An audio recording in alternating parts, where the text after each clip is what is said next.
fire!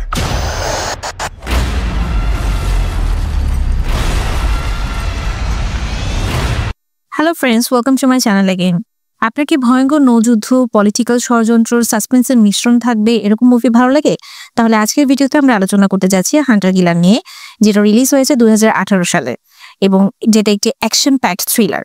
এই মুভিটিতে আমরা প্রধান চরিত্র হিসেবে দেখতে পাবো ক্যাপ্টেন গ্লাস, যাকে খুঁজে বের করতে হবে তার সাবমেরিনের গোপন পরিকল্পনা, যুদ্ধের ভয়াবহতা আর পৃথিবীকে তৃতীয় বিশ্বযুদ্ধের কবল থেকে বাঁচানোর গল্প। Are you ready guys? তাহলে শুরু করা যাক। মুভির শুরুতেই দেখা যায় আর্কটিক মহাসাগরের রহস্যজনকভাবে এক Russian submarine American submarine USS টেম্পাবের ওপর হামলা চালায়। এর ফলে যুদ্ধ পরিস্থিতির সৃষ্টি হয় এবং বিশ্ব যেন তৃতীয় বিশ্বযুদ্ধের দিকে এগিয়ে যেতে থাকে। আমেরিকা ও রাশিয়া দুই পক্ষই যুদ্ধের জন্য প্রস্তুতি নিতে থাকে। এই ঘটনার তদন্তে নামে ইউএস নেভি এবং এক বিপজ্জনক সাবমেরিন মিশনে পাঠানো হয় হান্টার কিলার নামে পরিচিত একটি অ্যাটাক সাবমেরিন। এই সাবমেরিনের দায়িত্ব দেওয়া হয় দক্ষ কিন্তু অপেক্ষাকৃত অপরিচিত কমান্ডার জো গ্লাসকে, যাকে স্কটল্যান্ড থেকে জরুরি ভিত্তিতে নিয়ে আসা হয়। তিনি ও তার দল সাবমেরিনে নামার পর একটা রহস্য উদ্ঘাটনের দিকে এগিয়ে যায়। রাশিয়া ও আমেরিকার মধ্যে উত্তেজনার পেছনে আসলে সত্যি কি আছে? চমকপ্রদ এই থ্রিলারে দেখা যায় আন্তর্জাতিক রাজনীতি, বিশ্বাসঘাতকতা ও সাহসিকতার এক দারুণ মিশ্রণ। ক্যাপ্টেন গ্লাস তার ক্রুদের উৎসাহ করে বলে যে 5টা মার্কিন নির্বাচন, বোনের বিয়ে, এমনকি বাবার মৃত্যু সে মিস করেছে শুধুমাত্র এই মিশনের জন্য, শুধুমাত্র পানির নিচে দায়িত্ব পালন করার জন্য।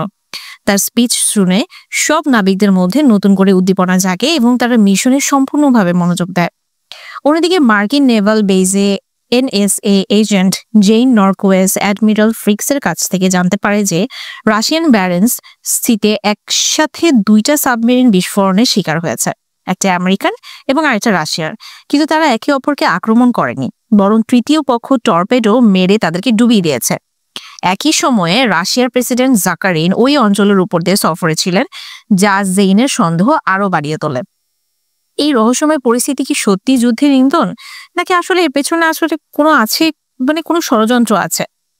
রাশিয়ান ও আমেরিকান সাবমেরিনে টর্পেডো হামলার ঘটনাগুলো দেখে এনএসএ এজেন্ট জেইনের সন্দেহ হয় যে এর পেছনে রয়েছে গভীর কোনো ষড়যন্ত্র। এই ষড়যন্ত্র উন্মোচনের জন্য সে রাশিয়ার গোপনে একটি ইউএস কমান্ডো টিম পাঠানোর প্রস্তাব দেয়। শুরুতে অ্যাডমিরাল ফ্লিক্স দ্বিধায় থাকলেও পরে সে অনুমতি দেয় এবং সে বিশেষ কমান্ডো টিমকে রাশিয়ার নেভাল বেজের দিকে পাঠানো হয়। এদিকে ইউএসএস আরকানসাস সাবমেরিন রাশিয়ান ব্যারেন্স সিতে ঢুকে পড়ে এবং দ্রুত ইউএসএস টেম্পাবের ধ্বংসাবশেষ খুঁজে পায়। ক্যামেরার ফুটেজে দেখা যায় যে টেম্পা পুরোপুরি ধ্বংস হয়ে গেছে এবং ভেতরে সব নাবিকই মারা গেছে, তাদের গায়ে টর্পেডোর আঘাতের চিহ্ন স্পষ্ট। এই অবস্থায় ক্যাপ্টেন গ্লাস যুদ্ধের প্রস্তুতি নিতে বলেন। হঠাৎই তারা বুঝতে পারে যে তাদের ঠিক ওপরে বরফের নিচে একটা রাশিয়ান সাবমেরিন ভালকভ লুকিয়ে আছে, যেটি আচমকাই আরকানসাসের উপর টর্পেডো ছুড়ে দেয়। তবে গ্লাস দ্রুত প্রতিক্রিয়া জানিয়ে সাবমেরিন থেকে টর্পেডো বিভ্রান্ত করার ডিভাইস ছাড়ে, যা সফলভাবে কাজ করে এবং তারা রক্ষা পায়। এরপর গ্লাস প্রতিশোধ নিতে সেই রাশিয়ান সাবমেরিনের দিকে পাল্টা টর্পেডো ছোড়ে, কিন্তু এরপর কি হয় সেটা জানার জন্য আসলে মুভির রহস্য আরো গভীর দিকে যায়। ভলকভ নামের রাশিয়ান সাবমেরিনটি এতটাই কৌশলে বরফের আকারে লুকিয়েছিল যে সেটাকে শনাক্ত করা প্রায় অসম্ভব ছিল, কিন্তু ক্যাপ্টেন গ্লাসের অভিজ্ঞতা এবং দূরদর্শিতায় সে অনুমান করে বরফের দেয়ালের পেছনে সাবমেরিনটি আছে। তাই সে টর্পেডোর গতি এবং দিক পরিবর্তনের নির্দেশ দেয়।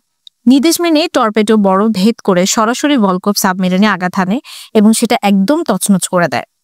তবুও বিপদ শেষ হয় না, কারণ রাশিয়ানরা যেসব টর্পেডো ছুড়ছিল সেগুলো এখনো আরকানসাস সাবমেরিনকে লক্ষ্য করে ছুটে আসছে। তখন গ্লাস এক ভয়ঙ্কর সিদ্ধান্ত নেয় যে তার সাবমেরিনকে সোজা ইউএসএস টেম্পাবের ধ্বংসাবশেষের দিকে চালাতে বলে। সবাই বিস্মিত হলেও গ্লাসের নির্দেশে মেনে তারা এগিয়ে যায়। ঠিক ধ্বংসাবশেষের কাছাকাছি গিয়ে গ্লাস সাবমেরিনটিকে দ্রুত টার্ন করায়, ফলে রাশিয়ান টর্পেডোগুলো আরকানসাসকে না মেরে ভুল করে টেম্পাবের ধ্বংসাবশেষে গিয়ে বিস্ফোরিত হয়। এই অবিশ্বাস্য কৌশল দেখে অভিজ্ঞ ক্রুরাও অবাক হয়ে যায়। এরপর এই খবর পৌঁছায় আমেরিকার অ্যাডমিরাল ফ্লিক্সের কাছে যে টেম্পাবে ও আরকানসাস দুটোকেই টর্পেডো হামলা করা হয়েছে। গ্লাসের বুদ্ধিমত্তার কারণে আরকানসাস রক্ষা পেয়েছে এবং রাশিয়ান ভলকভ ধ্বংস হয়েছে।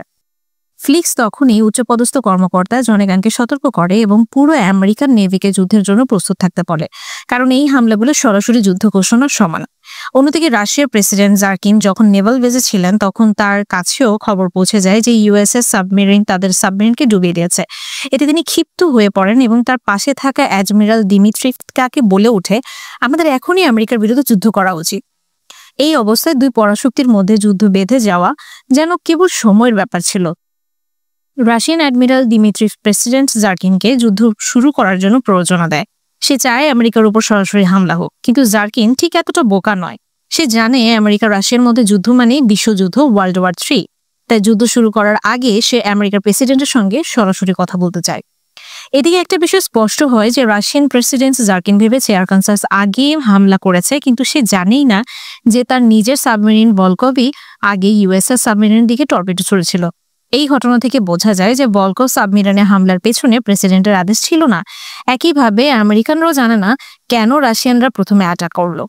অর্থাৎ দুই পক্ষই ভুল বুঝছে একে অপরকে। তাহলে আসলে প্রশ্ন আসে, এই বিশৃঙ্খলার পেছনে কি কোনো তৃতীয় পক্ষ আছে? এরপর ইউএসএস আরকানসাস সামনে এগিয়ে যায় এবং দেখতে পায় আরো একটা রাশিয়ান সাবমেরিন কর্নেক ধ্বংস হয়ে পড়ে আছে। কিন্তু মজার ব্যাপার হচ্ছে, টাম্পা সাবমেরিন তো কোনো টর্পেডো ছড়ে নেই, তাহলে কর্নেক সাবমেরিনটা আসলে ডোবালো কে? ক্যাপ্টেন গ্লাস তখন সাবমেরিনটির গায়ে থাকা এক্সপ্লোশনের চিহ্ন দেখে চমকে যায়। গর্তগুলোর প্যাটার্ন দেখে সে বুঝে ফেলে যে এক্সপ্লোশনটা আসলে বাইরের নয়, বরং ভেতর থেকে হয়েছে। অর্থাৎ এটা ছিল একটা ইন্টারনাল ব্লাস্ট, যা ভেতর থেকেই কেউ ঘটিয়েছে। ঠিক তখনই তারা সাবমেরিনের ভেতর থেকে টুংটাং আওয়াজ শুনতে পায়। বোঝা যায় কেউ বেঁচে আছে এবং বাইরে বের হওয়ার চেষ্টা করছে। তখন গ্লাস সিদ্ধান্ত নেয় জীবিত রাশিয়ানদের উদ্ধার করতে হবে, কারণ এই রহস্যের সমাধান তাদের মাধ্যমেই সম্ভব। কিন্তু সাবমেরিন অফিসার এডওয়ার্ড এই সিদ্ধান্তের তীব্র বিরোধিতা করে। সে বলে রাশিয়ানরাই তো হামলা করেছিল, তারা এখন আবার নতুন কিছু করে বসতে পারে। কিন্তু গ্লাস নিজের সিদ্ধান্তে অটল থাকে। অবশেষে ক্যাপ্টেন গ্লাসের আদেশে দুজন দক্ষ ক্রু, নিকোলাস আর ক্যাপিয়ান, একটি ছোট রেস্কিউ সাবমেরিনে রওনা দেয় অনেক সাবমেরিনের দিকে। সমুদ্র অত গভীরে গিয়ে সাবমেরিনটিকে কর্নেকের গায়ে ডকিং করানো অত্যন্ত ঝুঁকিপূর্ণ হলেও তারা সফল হয়। দরজা খুলতেই দেখা যায় যে কয়েকজন রাশিয়ান নাবিক জীবিত অবস্থায় বাইরে বেরিয়ে আসে। এই অংশটুকু ছিল আসলে রহস্যে ঘেরা, টান উত্তেজনায় পূর্ণ, ভরপুর। রাশিয়ান সাবমেরিন কর্নেক থেকে উদ্ধার করা কয়েকজন নাবিককে ইউএসএস আরকানসাসে নিয়ে আসা হয়। তাদের মধ্যে ছিলেন ক্যাপ্টেন অ্যান্ড্রোপোভ, যিনি হাইপোথার্মিয়ায় আক্রান্ত ছিলেন। গ্লাস দ্রুত তার চিকিৎসার ব্যবস্থা করেন। তখনই জানা যায় যে কর্নেক সাবমেরিনকে বাকি সবাই মারা গেছে। এদিকে লেফটেন্যান্ট বিমানের নেতৃত্বে ইউএস কমান্ডো টিম রাশিয়ার আকাশসীমায় ঢুকে পড়ে এবং স্কাইডাইভিং করে সরাসরি রাশিয়ান নেভাল বেজের আশেপাশে ল্যান্ড করে। তারা সঙ্গে আনা আসলে স্পাই ক্যামেরা দিয়ে রাশিয়ানদের গতিবিধি নজরে রাখতে শুরু করে। হঠাৎ তারা এমন একটা দৃশ্য দেখতে পায় যার ফলে সবাই স্তব্ধ হয়ে যায়। রাশিয়ার অ্যাডমিরালরা প্রেসিডেন্টকে জোর করে টেনে হিঁচড়ে বেস থেকে বের করে আনছে। সবার সামনে প্রেসিডেন্টের বডিগার্ডকে গুলি করে মেরে ফেলা হয়। এটা স্পষ্ট হয়ে যায় যে এই ঘটনার পেছনে আছে মিনিস্টার দুরাভ, যিনি মূলত প্রেসিডেন্টের বিরুদ্ধে একটি সামরিক কুয়ের নেতৃত্ব দিচ্ছেন। অর্থাৎ রাশিয়ান সাবমেরিনের হামলা, এই কূপ সবকিছুর নেপথ্যে ছিল দুরাফের ষড়যন্ত্র। সে চায় আমেরিকা এবং রাশিয়ার মধ্যে যুদ্ধ লাগুক, একদম যেন ওয়ার্ল্ড ওয়ার 3। কমান্ডো দল এই ঘটনার ভিত্তিতে এবং ভিডিও এবং অডিও রেকর্ডিং করে দ্রুত আমেরিকায় পাঠিয়ে দেন। প্রেসিডেন্ট ও তার সামরিক কর্মকর্তারা সাথে সাথে জরুরি মিটিং ডাকেন।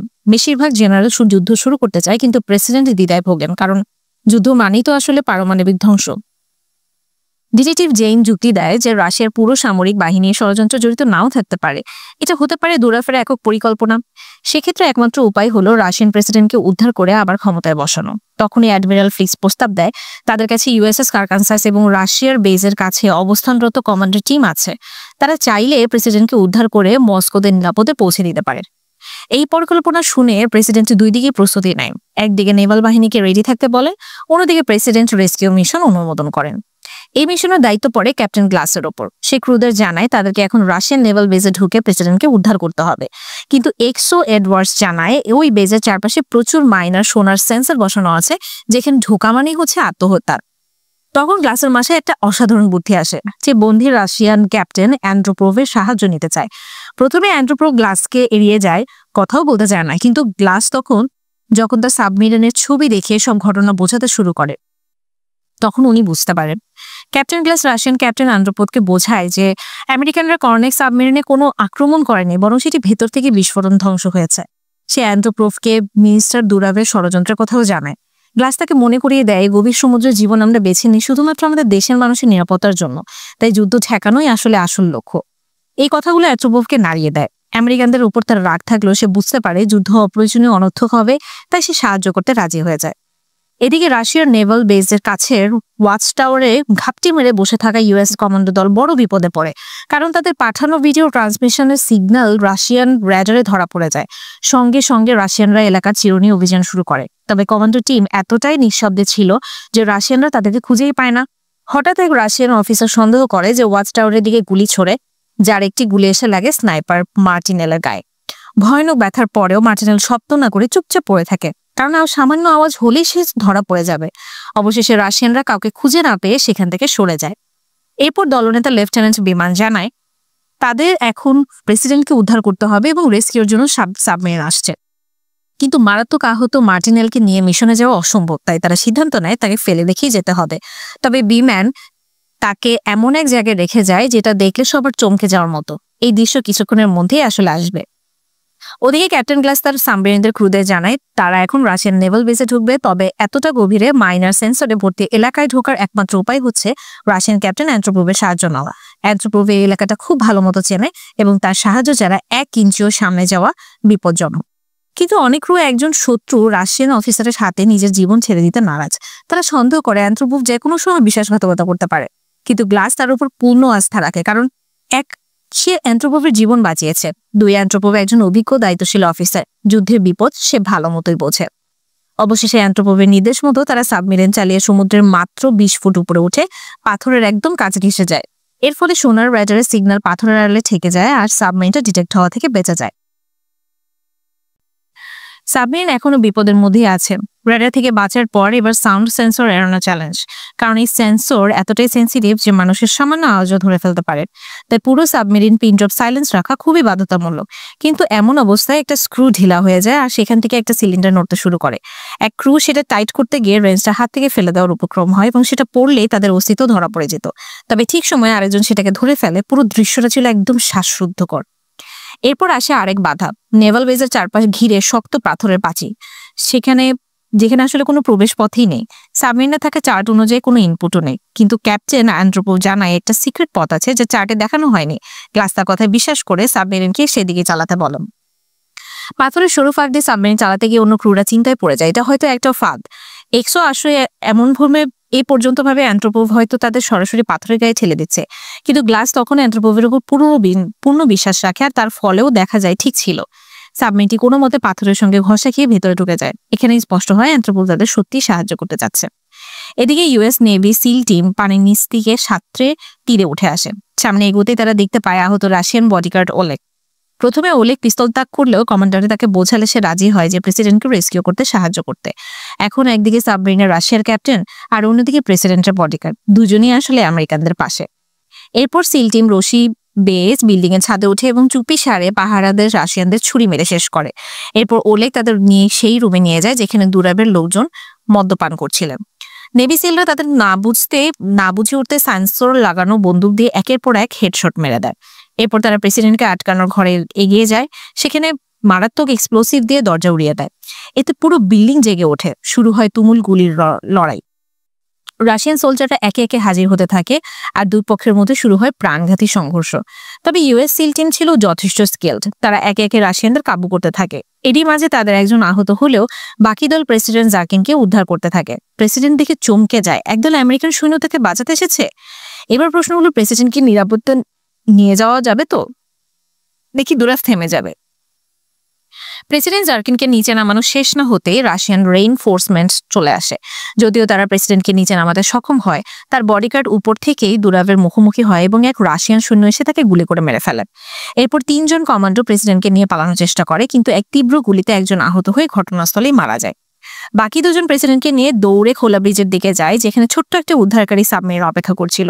ঠিক তখনই আর্মার্ডো গাড়িতে করে রাশিয়ান ফোর্স এসে আক্রমণ চালায় এবং গোলাগুলিতে প্রেসিডেন্টের নিজেও গুলিবদ্ধ হন। তা কোনো রকম পাথরের আড়ালে গিয়ে কাভার নেয়। এমন সংকটে এবার আশীর্বাদ হয়ে হাজির হয় জঙ্গলে লুকানো ইউএস স্নাইপার মার্টিনেলি। সে নিখুঁতভাবে রাশিয়ানদের একের পর এক গুলি করে শেষ করে এবং এক্সপ্লোসিভ রাউন্ড দিয়ে আর্মার্ডো গাড়িকে উড়িয়ে দেয়। এর মধ্যেই উদ্ধারকারী সাবমেরিন পানির উপরে উঠে আসে। প্রেসিডেন্ট এবং 2 জন কমান্ডো সেই সুযোগে পানিতে ঝাঁপ দেয়। তবে জল থেকে সাবমেরিনে পৌঁছাতে গিয়ে কমান্ডো বিলি আসলে গুলিবিদ্ধ হয়ে মারা যায়। শেষ পর্যন্ত শুধু বাইম্যান প্রেসিডেন্টকে নিয়ে সাবমেরিনে পৌঁছাতে সক্ষম হয়। সেই সাবমেরিন আরকানসাসের দিকে রওনা দেয়। অন্যদিকে প্রেসিডেন্টকে হারিয়ে দুরাভ একদম খেপে যায়। সে রাশিয়ান ডেস্ট্রয়ার ইয়াভেন সিনকোকে পাঠায় আরকানসাসকে ধ্বংস করতে। তার প্ল্যান মিথ্যা তথ্য ছড়িয়ে বিশ্বকে দেখানো ইউএস নেভি প্রেসিডেন্টকে আসলে অপহরণ করেছে আর তাকে রক্ষা করতে গিয়ে সে মারা গেছে। মানে লোকটা বিশ্বযুদ্ধ লাগিয়েই ছাড়বে। মেইন সাবমেরিন প্রেসিডেন্টকে উঠানোর পর বাইম্যান আবার ফিরে যায় বিলিকে খুঁজতে। সাবমেরিন ক্রুরা প্রেসিডেন্টকে চিকিৎসা দিতে থাকে। তখনই সোনার অপারেটর টের পায় রাশিয়ান ডিস্ট্রয়ার তাদের দিকে আসছে। অ্যান্ড্রোপভ চিনে ফেলে এটা সেই জাহাজ যারা ক্রুদের সে নিজ হাতে ট্রেনিং দিয়েছিল, তারা কখনো মিস করে না। ডিস্ট্রয়ার থেকে একাধিক টর্পেডো ছোড়া হয়। গ্লাস দ্রুতই ইনভেনশন ডিভাইস ছাড়ে, যার ফলে প্রথম টর্পেডো ছোট সাবমেরিনটাকে উড়িয়ে দেয়। ভাগ্য ভালো সেটা আগে থেকে আলাদা করে রাখা হয়েছিল, কিন্তু একের পর এক টর্পেডো মূল সাবমেরিনে আঘাত করতে থাকে। একটার আঘাতে সাবমেরিন ফাটল ধরে পানি ঢুকতে শুরু করে।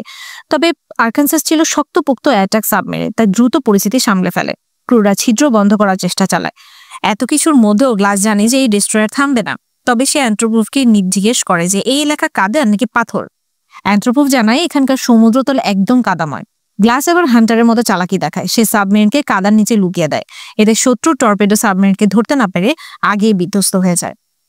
এই ঘটনার খবর ইউএস নেভাল কমান্ডে পৌঁছালে চিফ অফ স্টাফ ডোনাগেনের মাথা পুরো ঘুরে যায়। একদিকে প্রেসিডেন্ট আহত, অন্যদিকে সাবমেরিন ডুবে যাওয়ার পথে।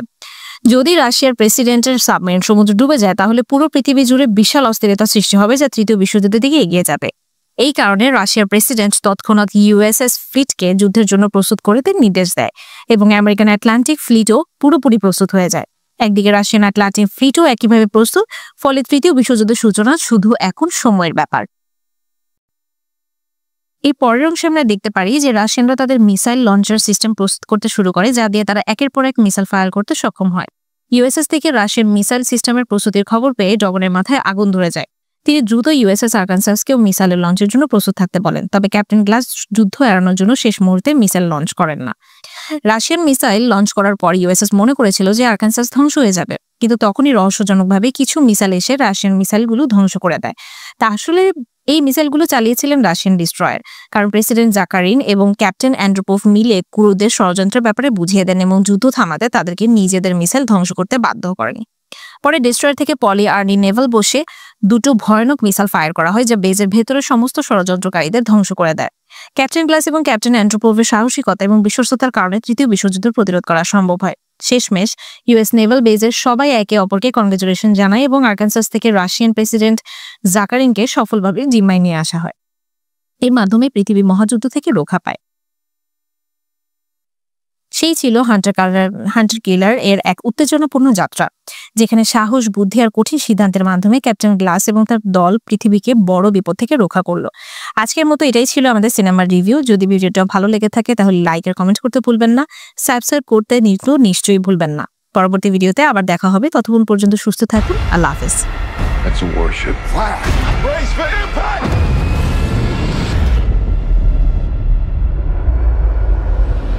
Battle stations.